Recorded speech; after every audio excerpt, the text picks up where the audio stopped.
siamo qui oggi per impedire l'accesso delle merci, delle armi che da questo porto transitano e vanno verso Israele. Staremo qui ad oltranza in modo da bloccare il più possibile il flusso delle merci, non abbiamo nessuna intenzione di muoverci. E così circa 20.000 manifestanti hanno bloccato il porto di Marghera per oltre 5 ore al grido di Palestina libera.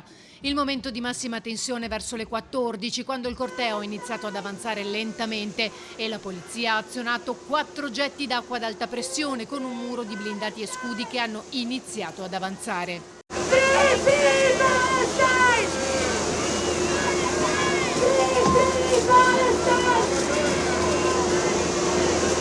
Ma l'acqua non è bastata a fermare i manifestanti, mentre volano bottiglie anche di vetro, tubi di patatine, qualche ombrello rotto contro agenti e i mezzi delle forze dell'ordine, al grido di vergogna. Vergogna, vergogna, vergogna, vergogna, vergogna, vergogna. A quel punto il corteo indietreggia, si ferma qualche metro più in là, mentre un gruppo di persone si siede per terra a bloccare un'ulteriore avanzata degli agenti che iniziano a portare via qualcuno di peso ma con scarsi risultati. I manifestanti non mollano, si siedono a terra. Noi abbiamo intenzione di fare esattamente quello che stiamo facendo e esattamente quello che abbiamo detto da quando abbiamo accolto l'appello dei portuali di Genova a bloccare i porti.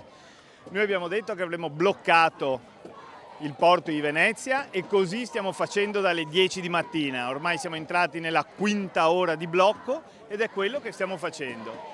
Con gli idranti non siamo andati via, adesso la gente si è seduta per terra, la voglia di fare questo blocco è proprio percepibile, dopo 5 ore la gente è ancora qua e si è seduta per terra. Mi sono arrivate foto, video di gente che autonomamente si è messa a bloccare delle strade qua intorno, dei camion, quindi adesso viviamo insieme, tutti insieme, ancora con migliaia di persone che sono qua, il proseguo di questa straordinaria giornata in mobilitazione.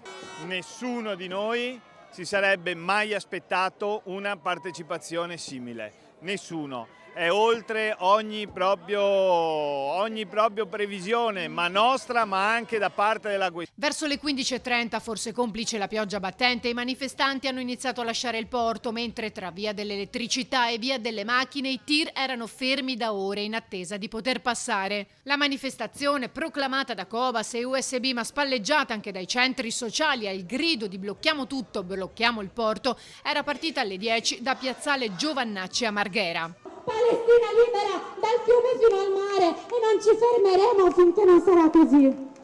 Tra i presenti anche rappresentanti delle istituzioni. C'è una forte coscienza, oltre che una grande e diffusa sensibilità a Venezia, e credo in tutta la regione, ma ormai in tutto il mondo, di fronte al massacro in corso a Gaza, che fa impallidire il genocidio di Srebrenica, come tale definito a livello internazionale.